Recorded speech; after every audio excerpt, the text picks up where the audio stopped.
Hi there, my name's Felicity, and I'm 37 years old.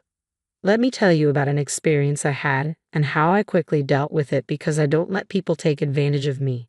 Unlike many stories I've read here, I actually had a good relationship with my mother-in-law before everything fell apart. Yes, it's surprising, I know. We got along great, and our relationship was smooth and filled with warmth, perfection, and mutual respect. As for my husband Frank, he was the love of my life, my best friend, and my partner in everything. To me, everything seemed perfect. I'm not being naive or ignoring any red flags. Sure, we had our arguments like any normal family, but in the end, everything was fine, and there was no sign of any problems. So, you can imagine how shocked I was when this crazy story happened. Maybe someone can help me figure out what went wrong because to this day, I still don't know. Let me tell you what happened and why I decided to take revenge on my husband and mother-in-law for what they did to me. I had planned something special for our family. It was supposed to be a vacation for just my husband and me, but I thought about Tiana, my mother-in-law, who had been widowed for 4 years and must have felt lonely. So I decided to include her in the vacation plans. I mainly pay for everything: accommodation, meals, and activities, while my husband and Tiana covered whatever else they wanted. But essentially, I was paying for everything.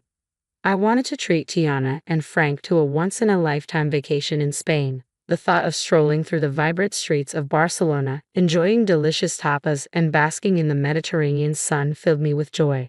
I thought it would be a wonderful opportunity to create lasting memories and deepen our bond. When I presented the idea to them, they loved it too. I meticulously planned every detail of the trip, from the charming boutique hotel overlooking the stunning coastline to the exciting flamenco dance performance we would attend together. The excitement was palpable, and I couldn't wait to surprise Tiana and Frank with this grand adventure. Little did I know that the events awaiting me would shake my trust and shatter the illusion of our perfect little bubble. I was about to embark on a journey that would forever change my perception of family loyalty and the depths of human deception. But let's not get ahead of ourselves. Allow me to take you back to that fateful day when our dreams of Spain were still full of hope and promise. I stood in the living room, holding the plane tickets tightly in my hands, a big smile on my face. Frank, Tiana, gather round. I have a surprise for both of you. They exchanged puzzled glances, curiosity written on their faces. Tiana, with her wise eyes, tilted her head slightly. What's all this excitement about, my dear? With a flourish, I revealed the tickets and shared my plans for the Spanish adventure awaiting us. I watched their expressions closely, hoping to see joy and gratitude in their eyes. Frank's face lit up, his eyes sparkling with anticipation. Felicity, you truly are something else. I can't wait for this incredible trip. Tiana wore a softer smile, her gaze meeting mine. Oh, my sweet Felicity, you've truly outdone yourself. This is a gift beyond measure. I'm deeply touched. At that moment, my heart swelled with pride and contentment.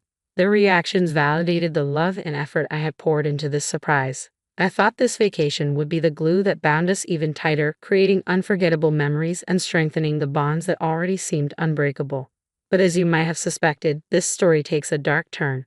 Beneath the surface of our seemingly perfect relationship, a web of deceit and betrayal was waiting to catch us. When the truth came out, it tested the limits of forgiveness and family bonds. We boarded the plane for our 2-week adventure with high hopes. The first week was magical. We enjoyed paella, explored historic landmarks, and danced to flamenco music. Laughter and joy filled the air, and I believed our bond was unbreakable. However, a storm was brewing. On a sunny Monday morning, I woke up to an empty hotel room. Confusion and unease gripped my heart. I frantically called my husband and Tiana, but their phones were silent. There were no notes, bags, or signs of struggle. Just an unsettling silence. It felt like I had booked this trip for myself alone. Minutes felt like hours as questions flooded my mind. Had they gotten lost? Had something happened to them? But the lack of evidence suggested otherwise. A chill ran down my spine as I reluctantly accepted the truth. I was left alone in a foreign land. Just as despair threatened to consume me, my phone buzzed with an incoming call. It was Tiana. Relief washed over me, mixed with confusion and hurt. How could she leave without a word? With trepidation, I answered the call. Tiana, where are you? What happened? Her voice, tinged with resignation and frustration, didn't sound like the sweet lady I knew. It was colder. Felicity, I thought I should at least call since you kept blowing up my phone. Sorry for disturbing you. I was just wondering where you two went. Your bags aren't here. I was concerned something bad happened. Her next words, said with chilling indifference, shook me to the core. We left you. But why? What happened? I'm sorry, but I couldn't bear to spend another week in your company, so I had to leave. What are you talking about? Did I do something wrong? Yes, I mean, how could you be so dense? Dense? Excuse me. You sprung this trip on me, practically forcing me to go with you. I just couldn't remain disingenuous any longer. Let me be clear, Felicity. I don't enjoy your company. Sure, we can spend a couple of hours together at family events, but 2 weeks. I tried to be civil and endure it, but I could only manage 1 week before I lost my mind. I'm sorry, but Frank and I are heading to the airport. We can't be around you any longer. Shock reverberated through me. The revelation struck like lightning, unraveling the trust I had so naively built. How could our bond crumble under unspoken grievances? Questions overwhelmed me. What had I done wrong? What did I do to deserve such harshness? Was there no chance for reconciliation? With confusion and heart-ache, I asked, I didn't know you felt this way, Tiana. And you had no reason to. I always made it seem like things were fine between us. Then why not tell me? Why not sit down and discuss any problems? I can't put my finger on it. You just irk me. That's childish. You can't stand me just because I irk you. Grow up, Tiana. I thought I offended you, but I didn't do anything wrong, did I? Not necessarily, but it doesn't matter. What matters is how I feel about you, and I find you annoying. Then why agree to come on this trip?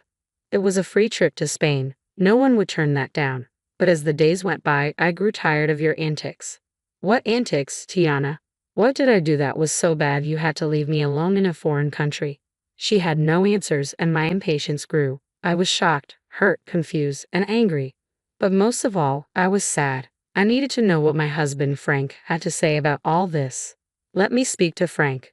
Casually, Tiana passed the phone to Frank, who had likely been listening the whole time. He sounded just as indifferent and cold as his mother. Hello, really, Frank? You decided to leave me too. I didn't leave you because I don't like you. I left because my mom needed me to take her home. So you knew about all of this? Well, yes. How long have you known about your mother's apparent hatred toward me? For some time now. I was hoping this trip would bring her closer to you, but I was wrong. Okay, but what I'm failing to understand is why none of you approached me about this. We're all adults, aren't we? If there's an issue, we solve it. It's not like we haven't had arguments in the past. We sat down and solved them. What's different this time? Frank, like his mother moments ago, failed to answer. The only thing I can conclude is that your mother hates me for a silly reason she knows isn't valid. Maybe she's jealous or something. Maybe I have something she can't have, and she knows she can't speak up about it without sounding foolish, so she's beating around the bush. Am I right? Their resounding silence confirmed my suspicion. I'm honestly shocked. I didn't know you two felt this way about me. I hope you have a safe flight home. I cut the call. Pacing around the hotel room, still trying to wrap my head around what exactly the issue was, I stopped wondering what I did to deserve this treatment. 47 years on this planet had taught me that sometimes people hate you for seemingly no good reason. They're jealous or bitter because they see you at peace with yourself, and that enrages them because they struggle with their self-worth. I'm sure I'm not the only one who's experienced this, but the last people I expected this behavior from were my own family. After sobbing for some time, I had an epiphany. Let me take you back to that fateful moment when I decided to take control of my destiny and seek revenge against these two who had wronged me for no good reason. It was a pivotal moment that would forever change the course of my life. As I wiped away my tears, a newfound determination welled up within me. I refused to waste any more emotions on their pathetic actions. No, it was time to show them they couldn't trample over my heart and get away with it. With trembling fingers, I dialed the number of my childhood friend, Arlo. We had been through thick and thin together, and I knew I could trust him with my darkest secrets. After pouring out my heart to him and explaining the painful betrayal I had experienced in Spain, I cautiously asked if he could assist me in my quest for justice. Arlo, always the loyal and mischievous friend, listened intently, his voice filled with a mix of concern and excitement, reassuring me that he had my back. Felicity, my dear friend, you're a force to be reckoned with, and you know you can count on me for anything. So what are you planning to do? Well, Arlo, you know how your construction company always has excess sawdust. Yes, it can be quite a hassle to get rid of sometimes. Well, I think I finally have the perfect use for it. His curiosity was piqued, and my plan tumbled out like a carefully crafted script, describing how we would orchestrate the ultimate act of retaliation. My plan involved delivering bags of sawdust to Tiana's house, infiltrating every corner and crevice, and leaving an indelible mark of chaos and betrayal.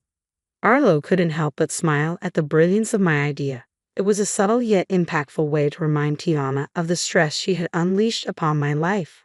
Armed with Arlo's expertise and my newfound determination, we set our plan into motion. But how will we get inside the house before they arrive back home? You need to get the spare key hidden under the potted plant on the patio. Then you'll be in. Wow, you thought of everything, huh? I'm not one to be played with. I think I'm reasonable, but if they want to act childish, I'll go even lower. Atta girl. As the hours ticked by, anticipation swirled within me. Arlo assured me the mission was complete, and soon I would witness the fallout of our carefully orchestrated chaos. Then, like a sweet melody in my ear, my phone chimed with a message from Arlo. I eagerly opened the pictures he had sent, and there it was, a sight to behold. Tiana's once pristine home now resembled a post-apocalyptic wasteland, drowned in a sea of sawdust. Every nook and cranny had been touched by our mischievous hands.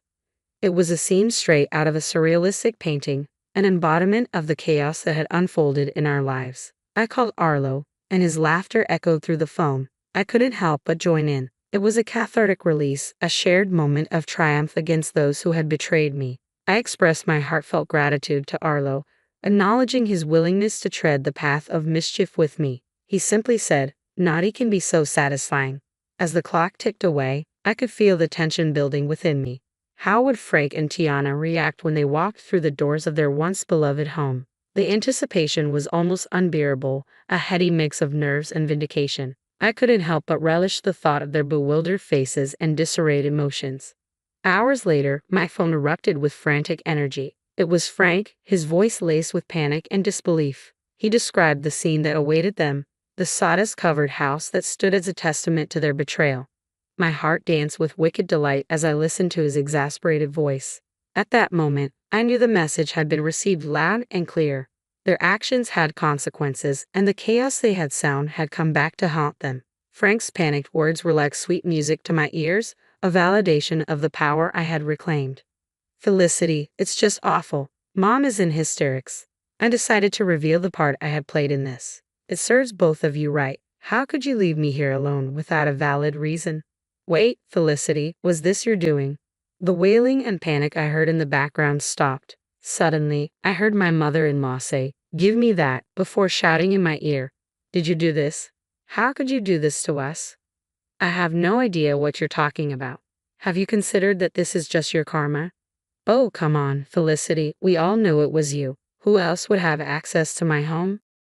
It's very easy to break into someone's home nowadays, Tiana, especially if you don't have any security cameras installed. Which, by the way, you should seriously consider doing to prevent things like this from happening again. Honestly, Felicity, how can you do this to us? Where are we supposed to sleep? This sawdust is making my lungs ache. Oh, that's right. You probably forgot to get the keys to my house, huh? Well, that's a shame. I'm guessing you two are going to have to stay in yet another hotel. But for how long? Until I decide to come back from my vacation, I guess. I mean, I pay for 2 weeks, and who knows, I might feel greedy and decide to extend my stay. Frank then took the phone from Tiana as she began to bawl once again, mourning her ruined furniture. "Felicity, this was foul. How could you do this? I don't know why you're assuming I had anything to do with this. How could I? I'm currently relaxing in the hotel jacuzzi." I held back my laughter as the two of them were clearly confused about what had happened. Even though they suspected I had something to do with it, which I obviously did, they didn't have any solid proof. So I basked in the glory of knowing they were frustrated with nowhere to direct their anger. As I bid Frank farewell on the phone, a sense of contentment washed over me. I had taken control of my narrative, leaving them to grapple with the consequences of their actions. I know what I did was quite foul and even dangerous, considering how old Tiana is. Spending even one night in that house could lead to serious health consequences. But I knew they wouldn't dare dream of staying there. It was too savage to be habitable. They just had to rely on staying in a hotel a little longer. Because I didn't want my money to go to waste, I stayed that extra week in Spain, enjoying the culture as I intended. Meanwhile, my husband and mother-in-law were undoubtedly worried, trying to find a cleaning company to take on such a daunting task. I didn't know how long it would take to get the house professionally cleaned, but I knew that in the meantime, my mother-in-law would have to stay with us in my home, and I knew she would just be irritated the whole time since she apparently couldn't stand my company. This should serve as a reminder to all of you. Some people need to learn the hard way. If you can dish out your own justice, then by all means go ahead and do it. Really give people something to be mad about.